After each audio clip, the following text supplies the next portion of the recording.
record to the, all right. So this is week one. And obviously week one went into details on every part of the business plan and getting you to do a business plan. We always feel like the business plan is the most core thing. In fact, if we bring on a brand new client into Workman Success Systems in the middle of April, the first thing we still have them do is a business plan. They go, I did one. And we go, show us your business plan. There'd be a lot of questions missing or things that are vital in terms of the big picture. So I can't stress enough about that.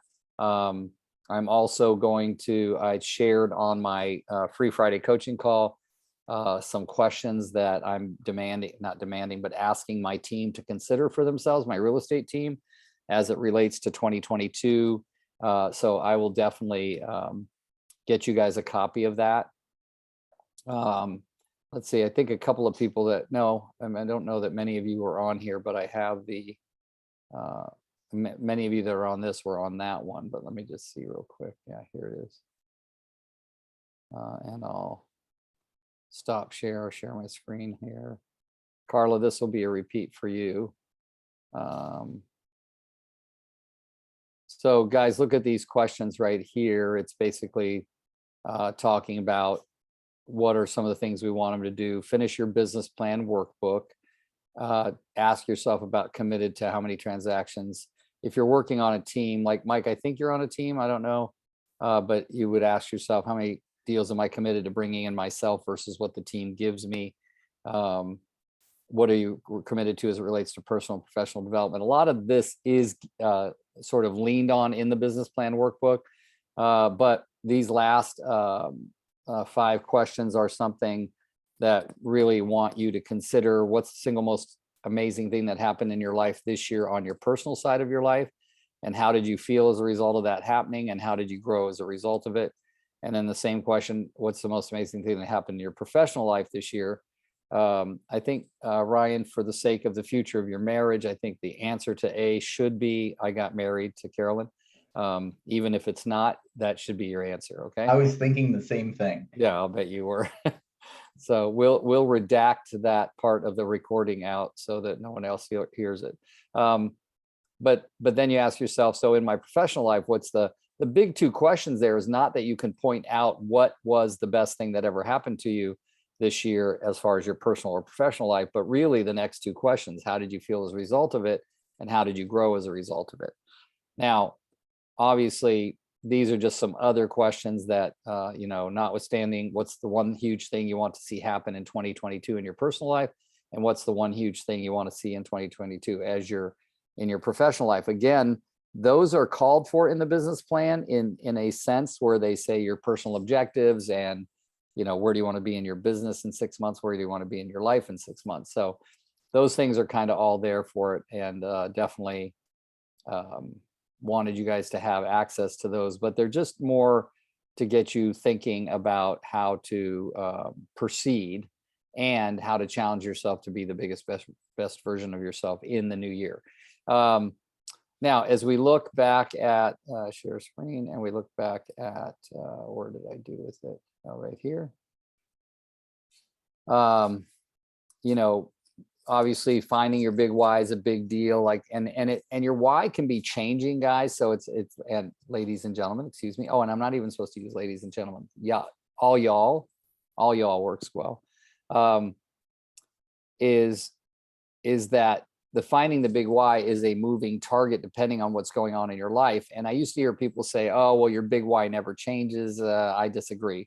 I'm talking about real life here, that you as life happens, you start seeing what's more important to you. You can completely drop a why and say that was important to me then, but based on what's happened in my life and how I've grown, it's not any longer even important. But you do have to have something to get you out of bed on a bad day, and having that big why will do that. My 2-year-old kid that in 16 years needs college money. That could be a why. The time, just time. A lot of it has to do with time with people. We relate a lot of whys to what brings you to your freedom, things like that. The creating new habits video, really quickly, we'll probably not go through 65 videos in this point, but this chapter, this week 1 of this workbook was really one of the biggest deals, with the majority of it being the workbook. And then we'll go back here and okay, and we go to week 2. This was about tracking your leads, understanding your database, your sphere of influence, learning about top 50. Obviously, this was a much shorter week, but the sphere of influence, or other people call those METs, all the people you've ever met before in your life, and making that such that they are, kept in touch with. As I said on the call, on the Free Friday coaching call, Shauna, my business partner, has been going through my database and finding a lot of people who have bought and sold without me, quite frankly. And it's very discouraging. And it's a sign of me preaching about things, but not practicing what I preach. And also being so busy. Like, I'm not now now that I'm being notified about these things today, I'm not unhappy, or I am not happy about what happened, but I'm very clear that it's my responsibility, and that I got busy doing other things, recruiting, building a sales team, paying more attention to the sales team than to my own database, and encouraging them to do the things that I'm not actually doing myself on a regular basis.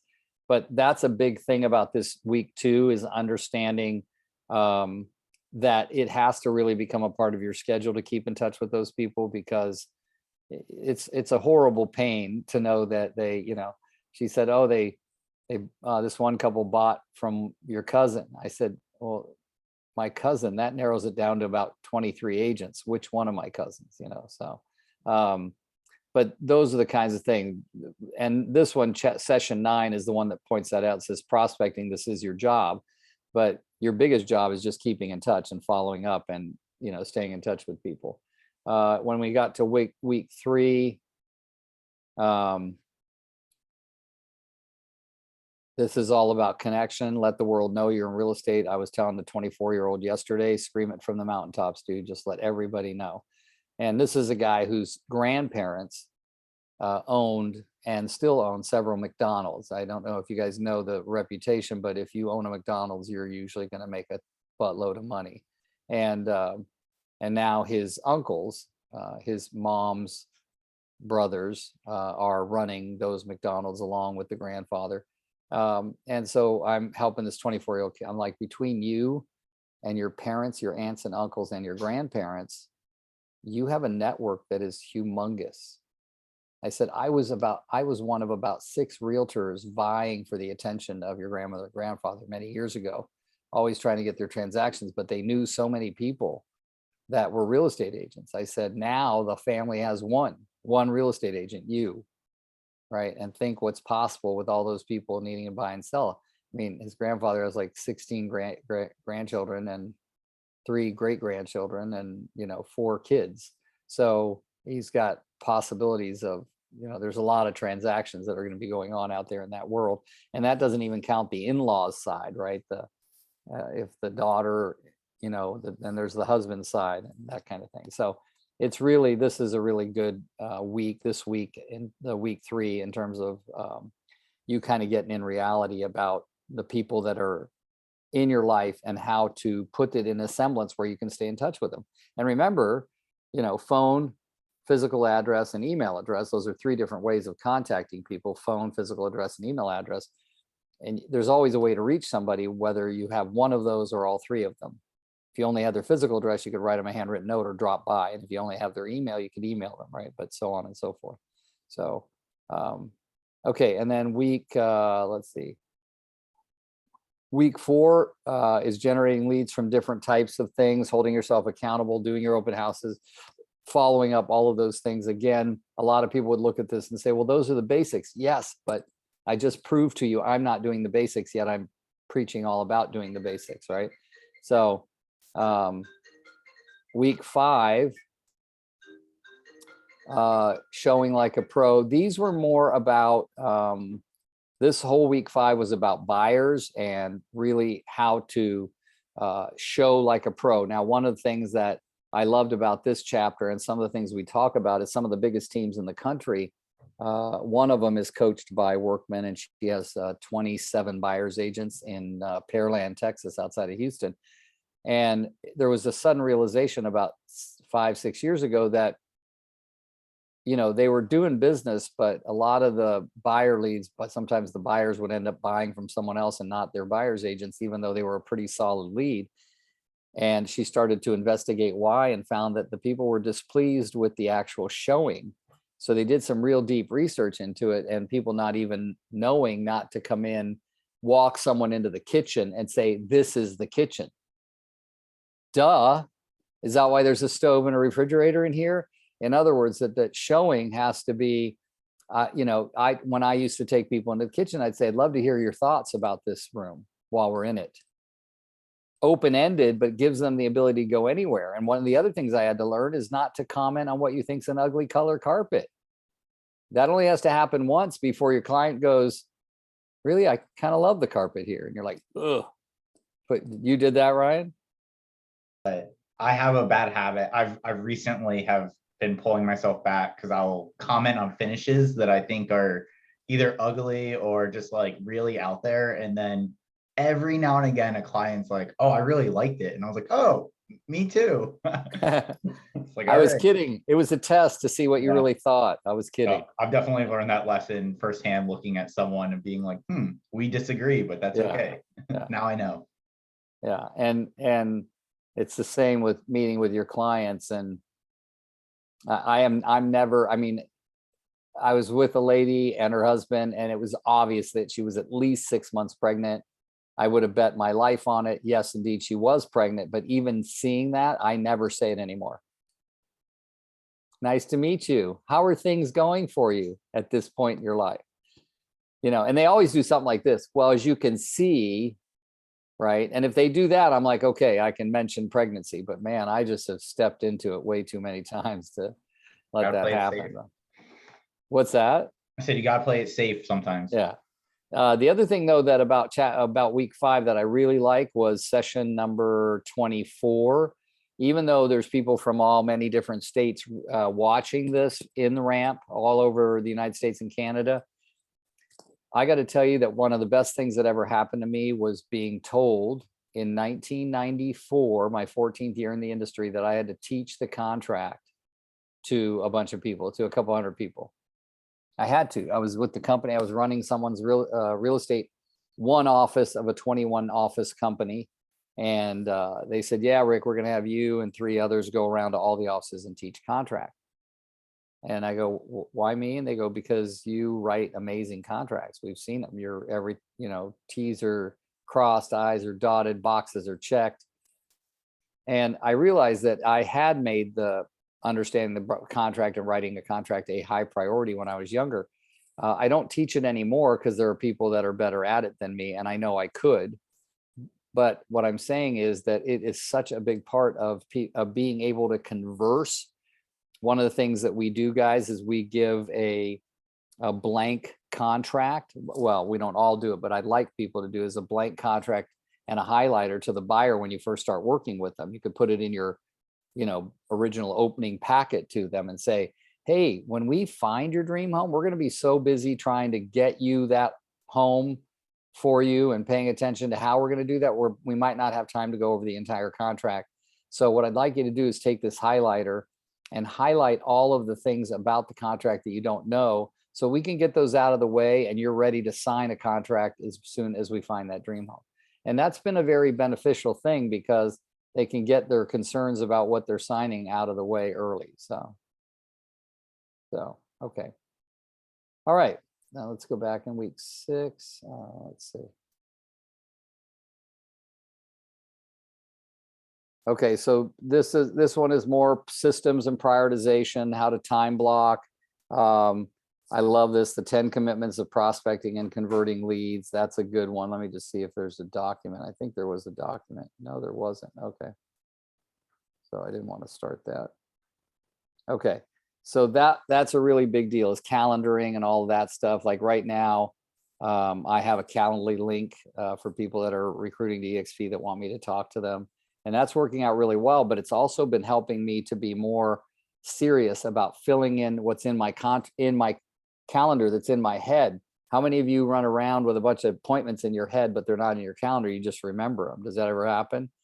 Well, man, if you know there's a Calendly link out there that thousands of people have access to, you're like, I better make sure my calendar, because the Calendly link just looks at your calendar and says, oh, there's an opening there, you can do it. And then sometimes I wake up in the morning and go, crap, somebody booked one in an area that I was going to do something else, but I didn't put it in the contract. So it's really that's a really helpful thing to start considering right now. Pretend somebody else has access to your calendar. Make sure you get everything filled in so you know when you're actually busy and when you're not. The week 7 is all about improving client communication and understanding selling, like listing houses. The improving your client communication is something that's a huge issue in listing homes. So the reason they put that first is they want you to see that once you get into working with sellers, that regular types of communication, sometimes on the exact same day every week, or maybe you say, I'm going to call all my sellers on Tuesdays and Fridays, whatever, but there has to be a consistent delivery of contact and updating the people. And then, of course, wanting to make sure that you know how to take a listing, how to win a listing presentation. And those are kinds of things that would be covered in that one. So let's go to week 8.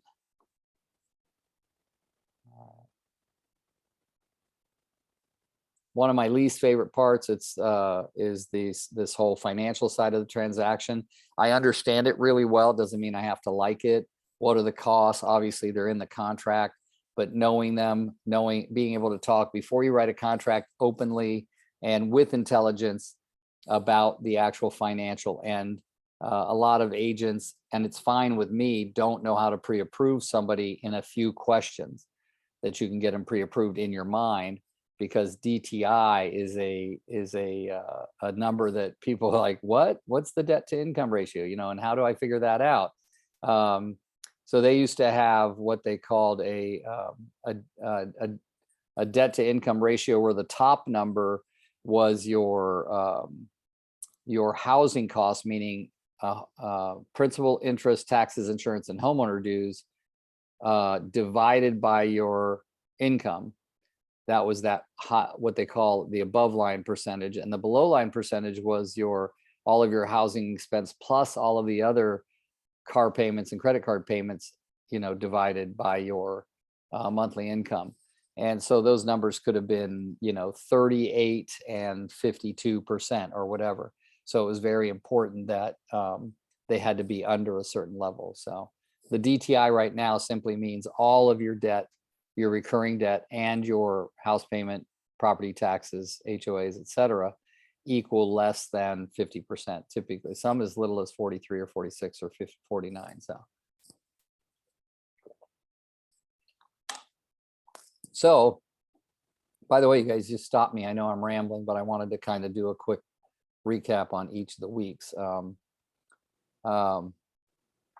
So now the whole thing on week 9 is about closing and using, celebrating, taking pictures of the buyers in front of the house or the sellers, and we sold this and all of that, and marketing yourself a little more. It's not my area of expertise, but I've surrounded myself with people who know how to do that. Gina is wonderful at getting everything out on social media, getting people to do reviews. She has access to my email box, so she sends people as if it's me saying, don't forget to do a review on me. I really enjoyed working with you, and they'll do it. And they have no idea they're talking to Gina. That just seems like they're talking to me. So those are I played full court basketball twice this week already, so I'm pretty wiped. So a lot of those things are things you don't have to be an expert. You just have to know one. That's why the whole idea is partnering with your lenders, your home warranty people, your title, everything, so that they can also help promote you, not just you promote, yourself. Big deal too on this. Don't be furniture at the closing. I know that was the first video, but I really want you to remember what that is. A lot of people, most states are not like California. We don't have a closing table here. We I don't know, you guys might have it in Southern California. We certainly don't have it in Northern California. Our buyers or sellers go in and sign. The buyers sign, 5, 6, 7 days before closing. Their loan docs are, then sent. Their signed loan docs are sent back. Then the bank funds, and then the next day they record and close. But nobody's sitting around there exchanging keys. It's just important though that you stay very involved.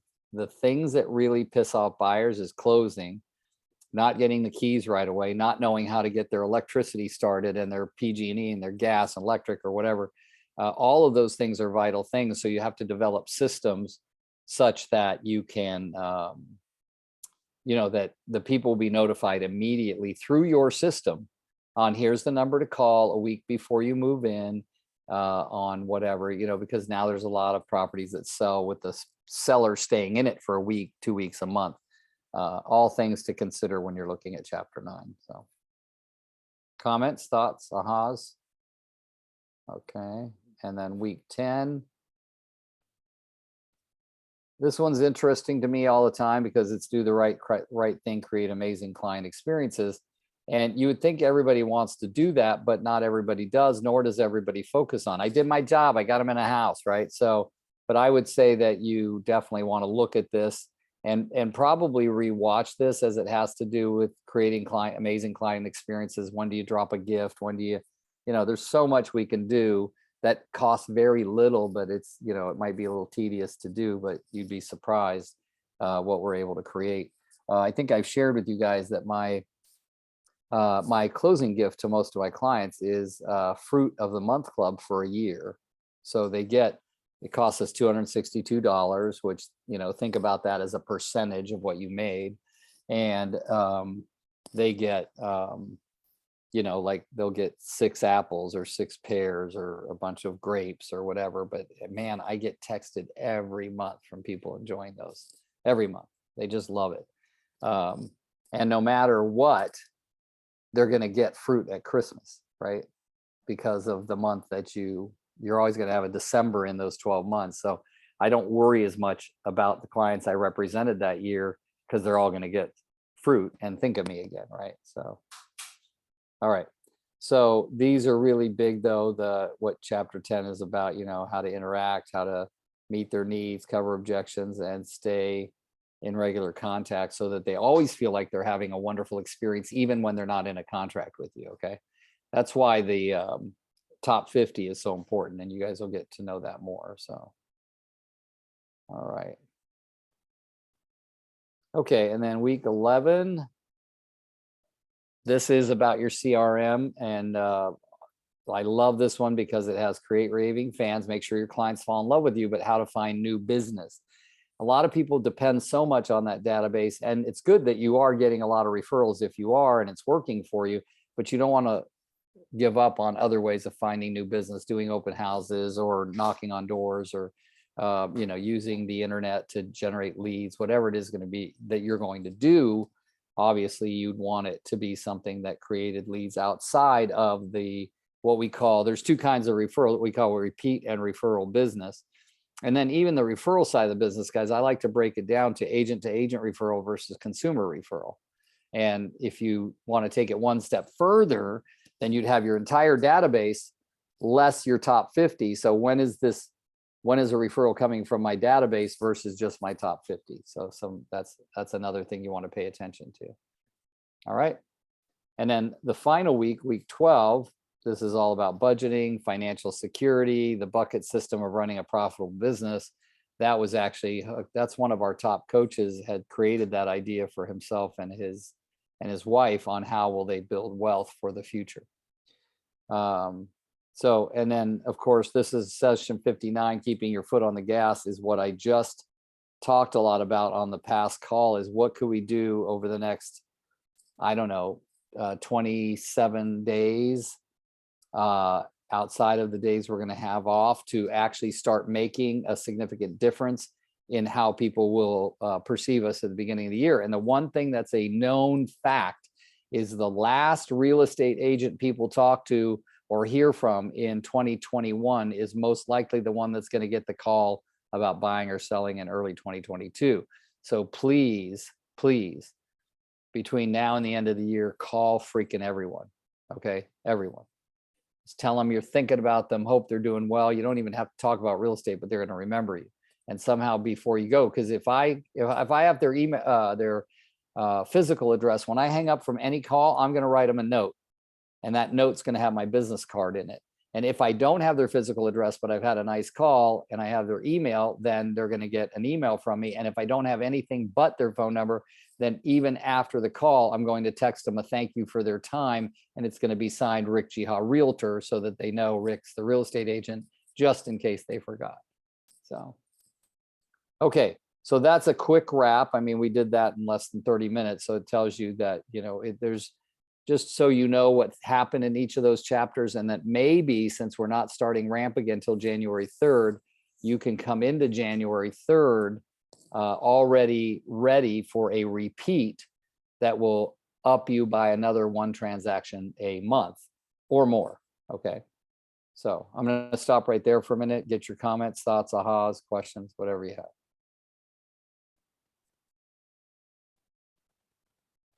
Okay. I hear nothing. I'm going to review a couple of things. The free Friday coaching call, which are the first and third Fridays of every month. The one on Friday, December 17th, 2 weeks from today, the last call of the year, is going to be extraordinary, extraordinary. And we've got a couple of, I'm not going to be the primary speaker. There'll be a couple other people on there. And we want you to invite everybody to that call. It's going to be, it's being posted in empirebuilders.pro. It's a call that is for humanity, not for just the real estate humanity. Everybody would benefit from this call, about setting intention, about having the best year ever in 2022 and how to make that happen. It's not a business planning class. It's a life planning and mindset. What did we call the class? The new mindset for success for, oh, it's called different. Casey's reminding me in the background, it's called different mindset, different results. Basically, the way I like to capsulize it is, it will allow you to see what is the mindset necessary for you to have a better 2022 than you did in 2021. Then that same day, right after that call at 10 a.m., we're doing the launch of Ramp with Rick for 2022. And that call will be at 10 a.m., just the same time as this. It'll be 2 weeks from today. This is the last call of this Ramp, so there won't be anything on the 10th.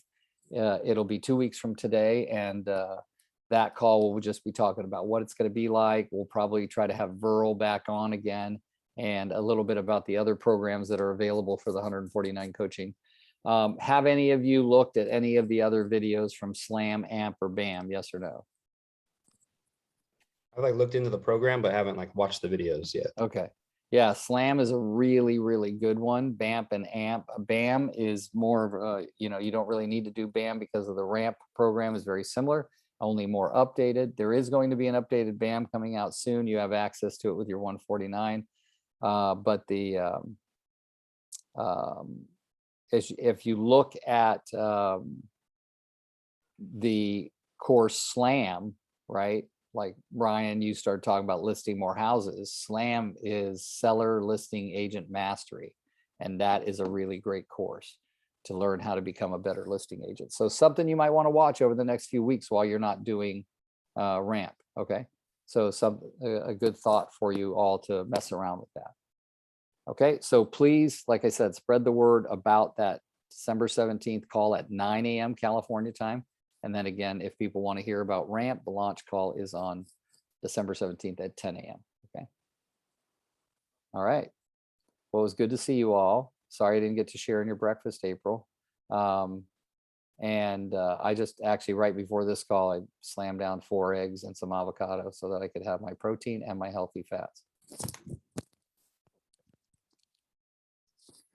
I was going to throw my arms up in celebration and go like this, but I knocked my headset out of my head. So anyway, all right. Well, you guys have a wonderful couple of weeks. I'll look forward to seeing you all in 2 weeks and more of you. Ryan, tell Carolyn I hope she feels better. And Sean, I hope your arm gets better. And we'll see you all in 2 weeks. Okay. Thanks, Rick. Peace out. Thank you. Bye, everybody.